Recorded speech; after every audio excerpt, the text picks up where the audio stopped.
benar-benar pria inginkan dari wanita idamannya adalah sebuah feminitas. Kamu perlu tampil lebih feminin. No, saya tidak bicara tentang baju kamu, celana kamu, rok, dress, blus, sepatu, anting, aksesoris yang lainnya yang cute-cute itu saya tidak bicara tentang itu. Karena saya sering banget ketemu dengan wanita yang sangat cantik di luar, sangat ayu, sangat feminin. Ketika sedang bicara, kerasa banget nih bukan cewek, ini cowok. Apa-apa dia yang ngambil keputusan, apa-apa dia yang ngatur, apa-apa dia yang at least buat saya, pria yang normal, dalam arti pria yang masih punya maskulinitas yang cukup, gak nyaman untuk saya ketemu sama wanita yang dominan. Jadi maksud saya, feminin atau tidak feminin adalah apakah kamu dominan atau tidak. Kalau kamu dominan, semuanya kamu yang mikir, semuanya kamu yang memutuskan, semuanya kamu yang megang kendali. Yes, you are not feminine, you are maskulin. Dan kenapa ini penting? Kalau misalkan kamu ingin rumah tangga dan kehidupan romansa yang membahagiakan, saran saya kamu justru haruslah jadi feminin. Karena wanita feminin akan menarik pria yang maskulin. Ini sama seperti magnet.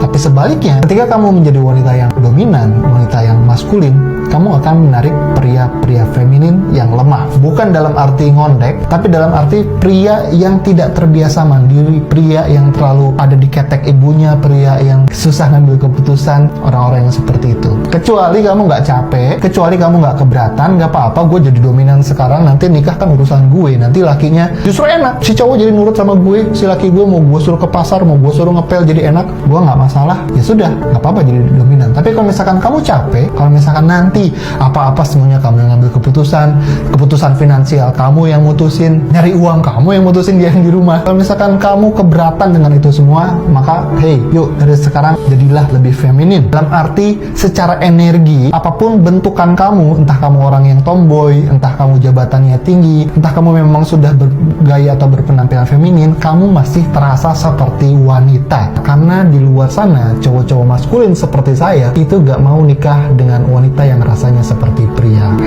Yang kedua adalah tentang fun. Yes, tentang menyenangkan. Karena saya yakin kamu gak mau punya relationship yang datar, yang flat, apalagi yang kaku, penuh prosedur, yang mau masuk rumah harus cuci muka, cuci kaki dulu, yang mau ngobrol sama kamu harus bikin janji dulu, kan gak mau kan? Karenanya kalau misalkan kamu gak pengen punya relationship yang datar, kamu perlu jadi orang yang menyenangkan. Saya tidak bicara kamu harus lucu seperti komedian. Kalau kamu pengen jadi lucu, jadilah diri kamu manusia yang bisa salah. Karena yang membuat wanita tidak lucu adalah sikap mereka yang berusaha seperfect mungkin di depan gebetannya. Yang berusaha, gue kalau misalkan ngomong ini salah nggak ya? Kalau misalkan gue nanti bahas ini atau ekspresi gue kayak gini, nanti dia ilfeel gak ya? Hal-hal itulah yang bikin kamu nggak lucu, yang bikin kamu jadi kaku dan terkesan prosedural. Lupakan yang namanya perfectionism, tapi masukkan yang namanya progress. Jadilah manusia, embrace your vulnerability, dan jadilah menyenangkan. Ada beberapa cara kok jadi menyenangkan. Yang pertama, dia mudah sekali tertawa. Yang kedua, dia tertawanya tuh menarik banget. Kan ada ya perempuan yang ketawanya nggak menarik. Yang berikutnya dengan cara usil. Dan yang berikutnya kamu bisa cari jokes-jokes receh mungkin yang bisa bikin dia ketawa. Dan yang berikutnya lagi,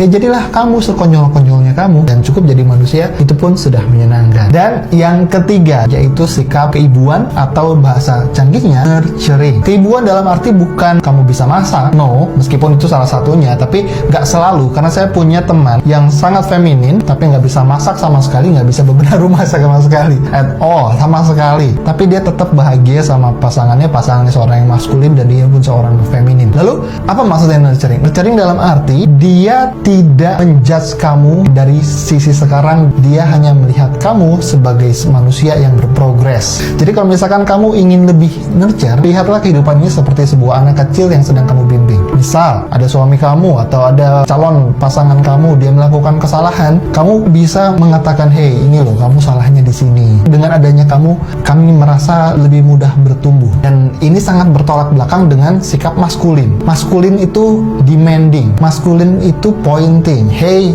you do that, hey, you don't do that. Itu maskulin. Tapi kalau feminin, mas, ini loh, kamu tuh salahnya di sini. Aku sebagai perempuan, kita kan punya goal. Tanggung jawab kamu ini, tanggung jawabku ini. Nanti ujungnya begini, dan begini. Itu lebih mudah, lebih enak, dan lebih nyaman didengar oleh kami. Dan yang keempat adalah tentang manja. Ya, manja adalah salah satu unsur feminitas yang kami sangat sukai. Karena sisi dasar dari sebuah maskulinitas adalah mengayomi. Dan kalau kamu nggak manja, nggak minta tolong sama kami, dan kalau kamu tidak menunjukkan bahwa kamu butuh kami merasa takut. Jangan-jangan kami nggak dibutuhkan lagi, jangan-jangan kami tidak diinginkan lagi. Dan kalau itu terjadi sama kami dan itu terus-terusan terjadi, bisa jadi kami yang akan jadi feminin. Karena feminin dan maskulin adalah sebuah energi, ini bisa tuker-tukeran. Kalau kamu bisa manja, dalam arti bukan kamu nggak bisa ngelakuin, tapi akan lebih seru kalau pria melakukannya untuk kamu. Kalau misalkan kamu bisa memberi kebahagiaan pada si pria dengan cara dia nolongin kamu, why not? Mas, tolong dong anterin aku ke sana. Mas, kenapa ya? Ini kok aku nggak bisa-bisa. Pokoknya kamu harus jadi wanita yang manja dan yang ngenin.